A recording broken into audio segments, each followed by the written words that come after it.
Hi, I'm Matt Muns, the president of Advanced Global Resources based out of Irving, Texas.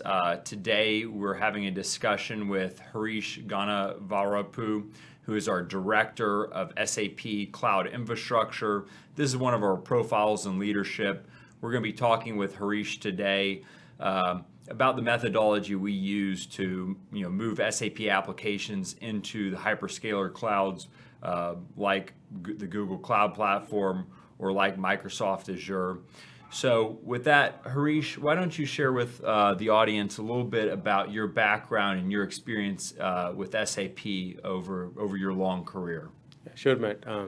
So my name is Harish Gannavarapu, and I'm the director for SAP Cloud Practice. And I have 27 years of IT experience, out of which 24 years is in SAP, and then 3 years is in networking. And I've done almost 12 implementations and 5 upgrades and 6 migrations. And I've worked with almost 20 different customers in different industries, from aerospace to food and beverages, utilities, oil and gas, and gaming, and hotels, and pretty much all kinds of I industries. mean, let's just talk generally with our audience a little bit today. What are the general challenges? I mean, you've been in the SAP practice, the SAP world for a long time now, but moving SAP into the hyperscaler clouds is a relatively new trend over the last few years. This is new for a lot of companies. This hasn't been going on for 20 years, let's say. But let's just talk generally about the challenges customers face as they move from on-prem systems into the hyperscaler clouds, and maybe let's just talk about the challenge you'd see that are not unique to any one cloud infrastructure, but across all of them. Sure. The challenge is basically how they begin with the assessment. So if the assessment is very keen thing that needs to be done. So if their SAP and non-SAP applications, if they don't do the suitability and the compatibility matrix correctly, and then if they have not done that due diligence correctly, so it will have implications to the project. It will have long timing, and it takes for the customers to get the project implemented correctly. So, and what are some of those common pitfalls as you're going through your assessment, which is really the discover, explore phase in SAP, terminology? What are some of those pitfalls that companies make? So the one of the biggest thing is so as there's the choice of the partners that they usually the customers either for the compliance sake or for the sake of the choice, they go with the bigger implementation partners, and that's the and then expect that things are smooth and everything is taken care. But most of the cases, what I see was that that's not done completely, but they do have the basic requirements and just hand over the work to the customers. But what happens then is that the after the implementation is done, so there'll be issues with the implementation or the migrations, and now the customer has to go back, hire additional resources to get the work done. And so I've seen this happening time and again. Yeah, I think any of us that have been in this business for a long time see that just because you roll out a name brand, large implementation partner, doesn't mean you get the best talent. They usually use highly leveraged models. I think it's something that really differentiates AGR. We bring people with an average of 18 years of experience to the engagement, folks like yourself that have, even more than that, leading engagements. So we're a less highly leveraged model, but we bring more senior expertise, get work done right the first time. But let's just talk, let's pick one example pitfall when they're looking, to design their migration.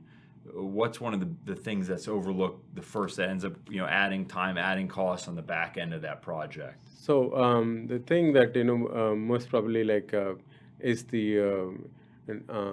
in terms of costing, they see a huge difference when they migrate to the cloud, and they say, oh, the cloud was supposed to be cheaper, but because the optimization was not done during the implementation itself, and then they end up like, so some of the things like, you have a when they are trying to choose to how they do the which model, pricing model that they have to choose. So the biggest thing that they forget is that, the 70% of their workloads is non-production. Okay, so with that being said, like, they go on in a 3-year agreement with that. So what happens with that is basically, now even if you downsize your workloads later on, so you don't really get any advantage of it. So the other route that they really can take is basically shutting down. Instead of running 24/7 their non-production environment, they can run like 10/5. That means 10 hours, 5 days a week.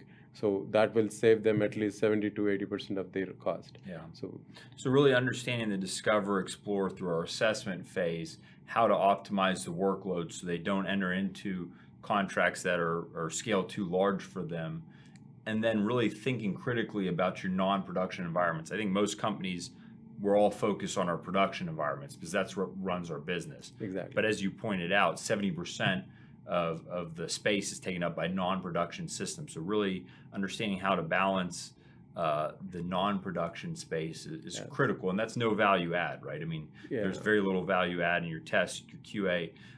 Let's talk a little bit about how you view the disaster recovery as part of that non-production workload. Yeah, so that's the one of the common mistake that I've seen with the customers is how they provision their DR. So what happens is like they will provision the half of their DR, because either the hyperscalers lure into saying, okay, if you want to save costs, so why don't you just provision the half of your hardware now, and then you can bump it up when you really get into a situation of a DR, right? But the missing piece there is that, that it's not guaranteed. Even if you reserve, you are still in the line for getting your hardware provisioned when the disaster happens. But remember one thing, where like if DR really happens, they go by, who is the big pocket, right? Basically, if Walmart comes and asks you for 100 servers, you have to give them first before though you are reserved, you're still in the line for next. But instead, customers should really opt out doing the cost-optimized way of DR provisioning, where you can leverage your DR hardware for the pre-production. So that will, also give you a much more flexibility for doing the DR test anytime you require. And then while the production is up, you can set it up in such a way that you can do that. And also it gives you extra capability of, checking the certain patches or some certain bug fix before you are not sure putting it into the production. Yeah. So it's a huge saving because you are leveraging the compute, and considering the HANA instances these days, they are very expensive. So you don't want to just provision it and leave it there.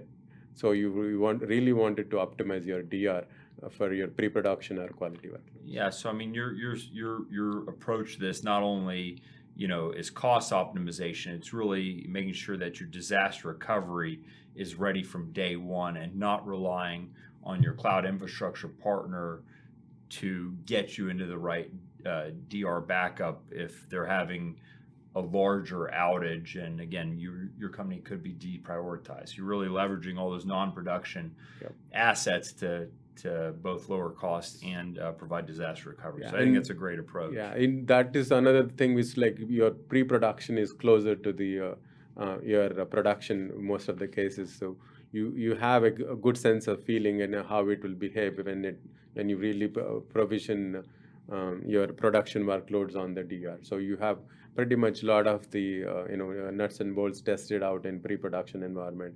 Get your everything ready. So you don't have to scramble at the last minute. Let's maybe talk about let's get into a specific example. Let's talk about your Google Cloud Platform experience. Tell us about one of the most interesting or one of your most challenging migrations of SAP to the Google Cloud Platform. Sure. So I would surely say the KDP was the the migration that was very challenging. It was done on Google Cloud platform, and so we are one of the early implementation. And by KDP, you're talking about the Keurig and Dr. Dr. Pepper. Yeah, right? they're two different customers, and we had only 4 months to migrate them. And the challenge was they were Keurig was on Windows and SQL, and then Dr. Pepper was on Oracle and Linux, and their interfaces are completely different as well. So it's a lot of learning in a short period of time, and then we have to migrate them within 4 months because the other challenge there was the customer has they canceled the contract with their DC data center partners, and now it is like you have to move it within the time frame, or you pay the penalty, or for the extension, or so it's a very tight situation. And on top of it, we were starting the migration in October, and we are supposed to get it done by March. So we really have to dodge all the Thanksgiving and Christmas holidays and everything. But so the only option left for us was doing 16 migrations, 16 weeks back to back in order to move them. And then we were able to successfully migrate them 3 weeks ahead of the schedule. So with precisely, like, we had only a handful of issues because we were doing a different approach of migrating the workloads. So we created an isolated zone in the GCP, so where we pre-migrate them, and then we test them ahead of time. So when we do the cutover, we just sync the databases, and then we get the servers out of the isolated zone, and we do the interface testing and do the cutover. So doing phase testing helped you accelerate and not leave that to the very end and potentially have issues that you had to redo because they were only picked up towards the very end. What are a couple other things that you did during those migrations that really allowed you to meet that very aggressive time schedule? It's the precise planning and especially the interfaces. So most of the customers actually miss out is on the interfaces. So understanding how your external interfaces work, and then there is like for some of the customers, you need to give them 2 weeks notice for them to make an adjustment in whitelisting your IPs and all that. So if you have not done the planning correctly, that's where, like, especially in the timelines like this, the tight timelines like this, it's going to be really challenging. But that's what we've done this thing right, and so we were able to successfully migrate and do a smooth migration. And it was one of the noted migrations in the GCP world. Till date, like, KDP was one of the successful implementation, but GCP also records it. Well, and the Google Cloud Platform, might have been a little bit behind some of the other hyperscalers when it came to migrating S/4HANA and SAP applications to it. But they made a lot of progress over the last year or two, and that's really becoming a choice infrastructure for our SAP customers to move to. So I think your experience migrating simultaneously Keurig and Dr. Pepper over a very aggressive time frame and the methodology used to accomplish that really speaks volumes to you and your team. When we did the implementation for them during initially when on the GCP, so GCP didn't had so many VMs certified by SAP, so we had no choice than bumping up their compute almost 4 times, and now the cost went up so much, and now so customer is stuck with the agreement because they have a 3-year contract signed with that. So now it's coming to renew, and so they want us to. They reached out to HR for help to optimize their cost. So that's where that's how the customers have to go back and reassess and see how do we optimize our cost, because some of the things that they overlook is basically the way the cost is represented is on a unit basis. For example, on a storage, right? The storage is looked at like 1 GB rather than just complete storage, right? They say 1 GB costs you 0.0025 cents. So if you look at that way, then you will think 1 terabyte doesn't cost you that much. But if you take a look at complete storage that's being used for your SAP, and where is all that extra storage which is not being leveraged but is been provisioned. So that's the major advantage of going into cloud, because you are scalable, and so you don't have to pay upfront for for the 5 years, next 5 years, right? So that has to be really taken advantage, and not to over provision it, and just to be very cautious about the storage, how much you're provisioning, and then also that's the important piece that I've seen Yeah. customers and. Well, Harish, thank you very much. I appreciate you sharing your decades of expertise and deep experience, dealing with, multiple hyperscaler platforms and the SAP applications that you and your team migrate and natively implement there. I think the takeaway for our customers is always, you need to think about security end to end as you do this. You need to make sure that your workload is optimized when you're putting this infrastructure in, so you don't over provision and get stuck with additional costs.